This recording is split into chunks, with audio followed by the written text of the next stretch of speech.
Ilara lived in a small, cozy house nestled at the edge of town. It wasn't fancy, but it was always filled with the scent of fresh-baked bread and the warmth of a crackling fire.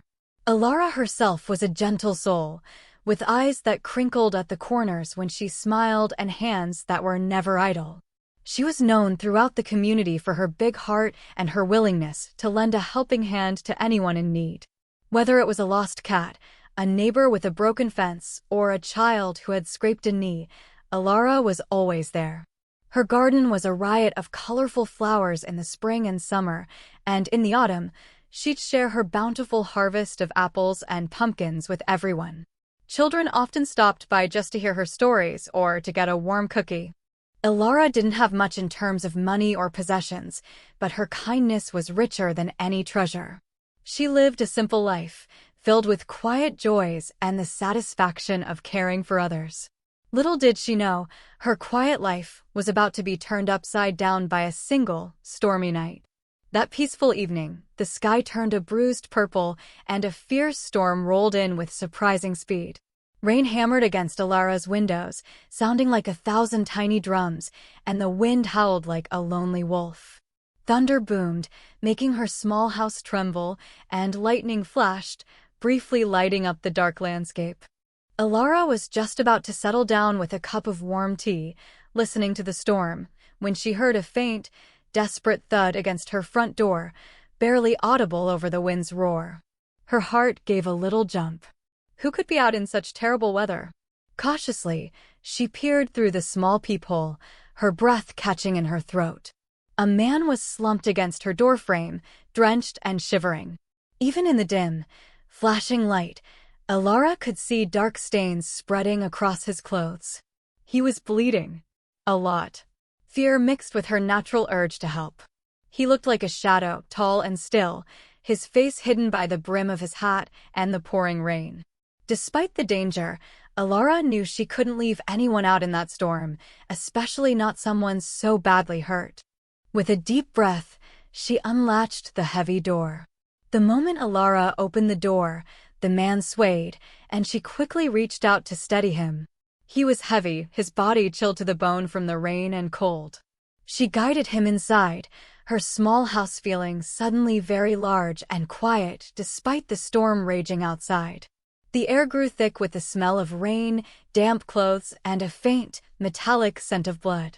Ilara's hands trembled slightly as she helped him sit on a sturdy, wooden chair near the fireplace. His face, now visible in the soft lamplight, was pale and drawn, with a hard look even in his weakened state. She quickly fetched her first aid kit, a well-stocked box she kept for all her small-town scrapes and bruises. With gentle hands, she began to clean the mud and blood from his cuts, wincing a little at the deeper gashes on his arm and shoulder. He didn't speak, only watched her with eyes that seemed to hold a lot of secrets. She then found some of her late husband's old, dry clothes, a thick flannel shirt and soft trousers, and offered them to him. She turned her back to give him privacy while he changed, a shiver running down her spine. A part of her was very scared, but her kind heart pushed her fear aside. He was a hurt person, and in Ilara's house, a hurt person was always helped. After changing into the dry clothes, the man settled back into the chair, the warmth of the fire slowly bringing color back to his pale face. Ilara brought him a steaming mug of her homemade vegetable broth. He took it with a slight nod, his fingers strong around the warm ceramic. "Thank you," he rumbled, his voice a low, gravelly sound that surprised Ilara. It was the first word he had spoken. "My name is Kale." Ilara simply smiled. "I'm Ilara. You're safe here, Kale." As she moved about her kitchen, tidying up the medical supplies and preparing a simple meal, she couldn't help but notice Kale's gaze. He watched her every move, not in a creepy way, but with an intense, quiet focus.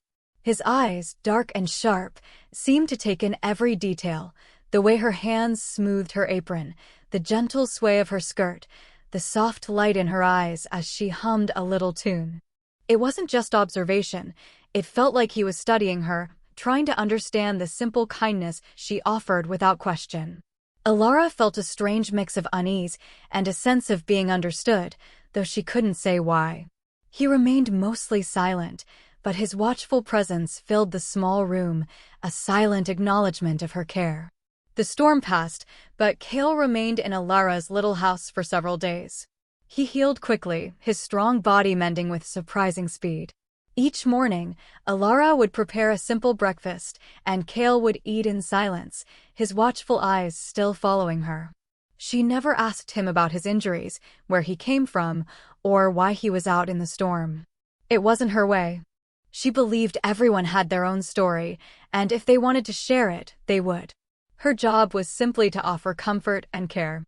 Alara continued her daily routines, baking bread, tending to her small garden, and humming soft tunes. Kale would often sit by the window, looking out at the world as if waiting for something. Sometimes, he would help with small tasks, like carrying in firewood, his movements surprisingly graceful for such a big man. He spoke only when necessary, his words few, but always polite. Alara, in turn, treated him like any other guest, offering warm meals, fresh bandages, and a soft blanket for the evenings.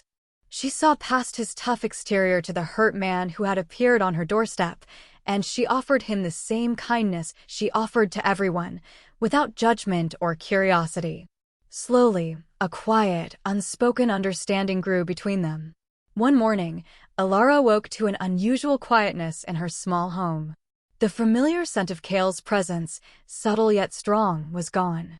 She walked into the kitchen, expecting to see him by the window or perhaps helping himself to a cup of water, but the chair was empty. His makeshift bed in the corner was neatly folded, as if he had never been there. He was gone. A small sigh escaped Alara. She had known he wouldn't stay forever, but his sudden departure left a little ache in her heart.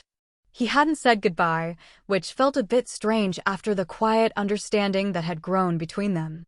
As she began to clear the table, she noticed something small and white tucked under the edge of a plate. It was a napkin, folded precisely.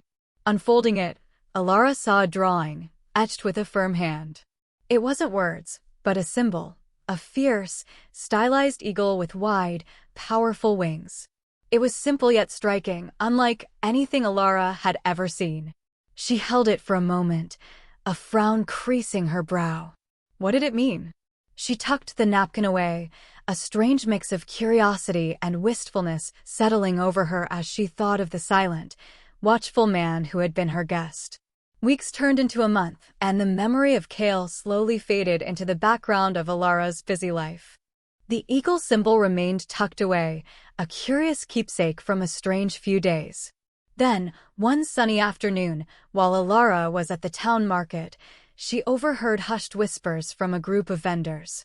Their faces were pale, their voices low and scared. They were talking about a name that sent shivers down everyone's spine, Kale. Alara's ears perked up and she leaned in, trying to catch more words. The eagle, one vendor muttered, "He's back in the city. More dangerous than ever." Another added, "They say he runs everything, the boss of bosses. Nobody dares cross him." The symbol on the napkin flashed in Alara's mind. The eagle. It couldn't be, could it? The kind, silent man she had helped was this terrifying figure. A cold dread crept over Alara.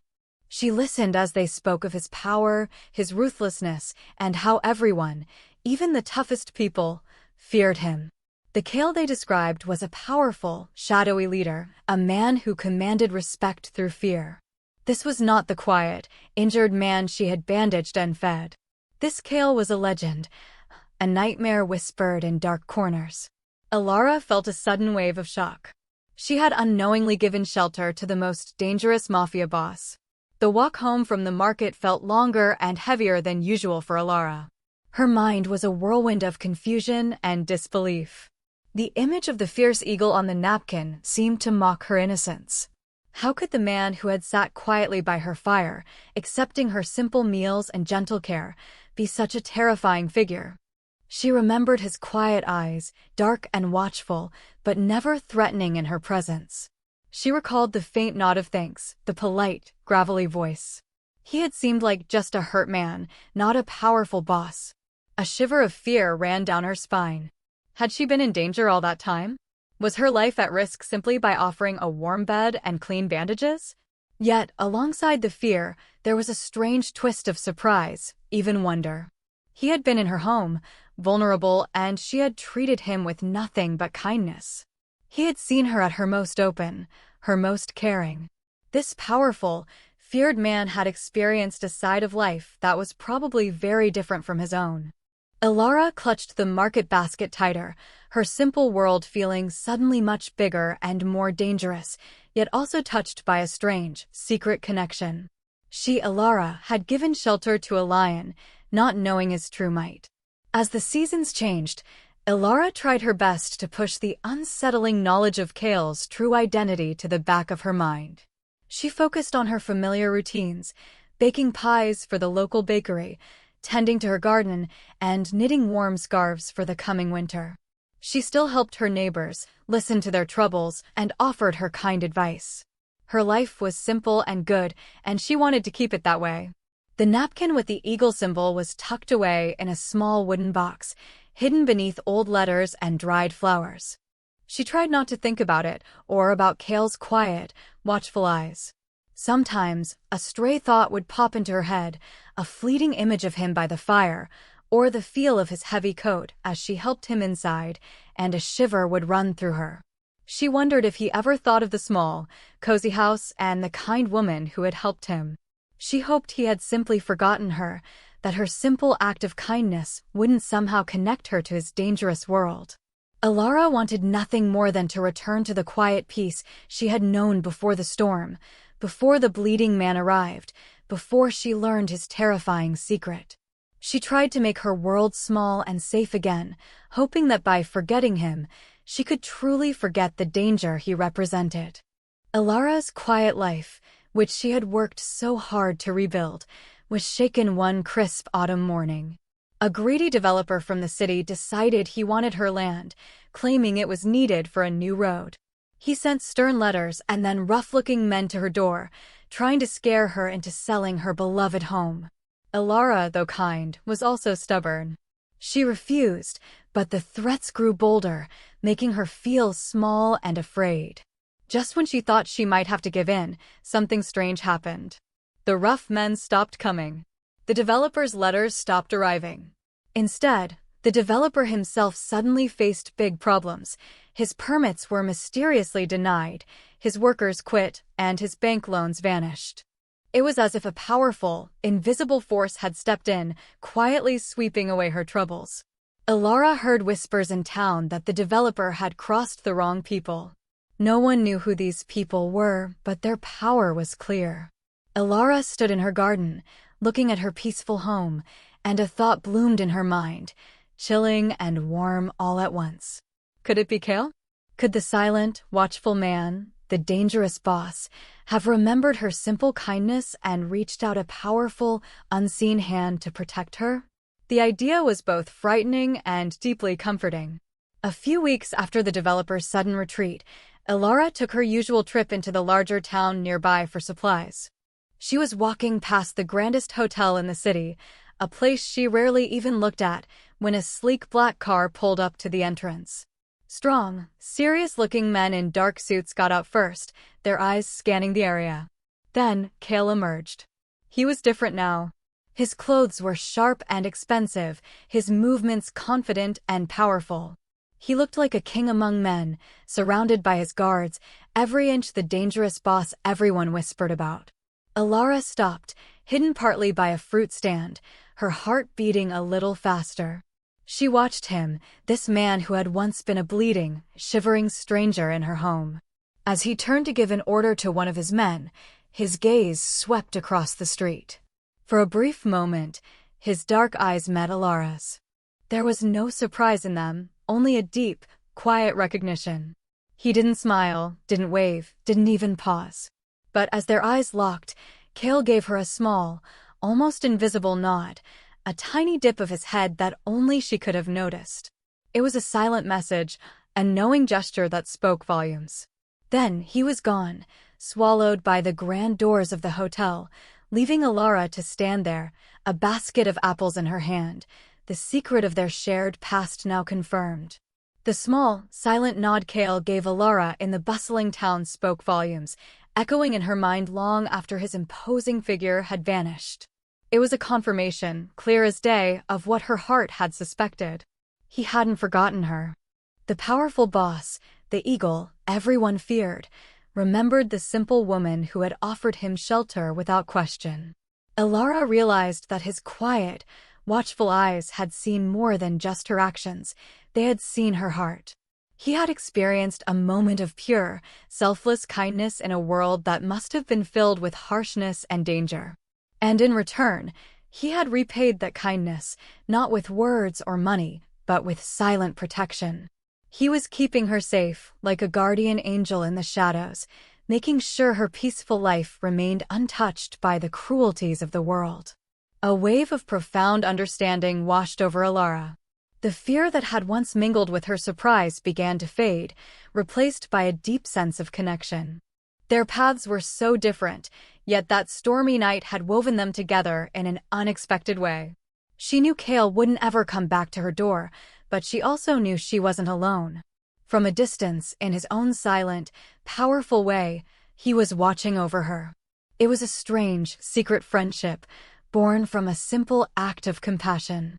Alara returned home, her heart feeling lighter yet also more aware of the world's hidden paths. The small, knowing nod from Kale had truly opened her eyes. She realized that her simple act of kindness, given without thought of reward or danger, had spun a web of protection around her. It wasn't just about helping a hurt man, it was about the unexpected power of compassion. Her life continued in its peaceful rhythm, but now with a subtle difference. There was a quiet confidence in her step, a gentle strength in her gaze. She still baked her bread, tended her garden, and offered help to anyone in need, but she did so with a newfound understanding of how interconnected everything truly was. She knew that her small, cozy home, once just a haven for herself, had become a point of unseen importance in a much larger, more complicated world. Alara's life was forever changed, not by grand events or riches, but by the powerful, lasting ripple of a single, selfless choice. She had given shelter to a bleeding man in the rain, not knowing he was a dangerous boss, and in doing so, she had found an unlikely protector and a deeper truth, that even the smallest acts of kindness can have the biggest, most unexpected results, weaving safety and connection where one might least expect it. Her world, once small, now felt vast and wonderfully intricate, held safe by a silent promise from a man she barely knew, yet understood completely.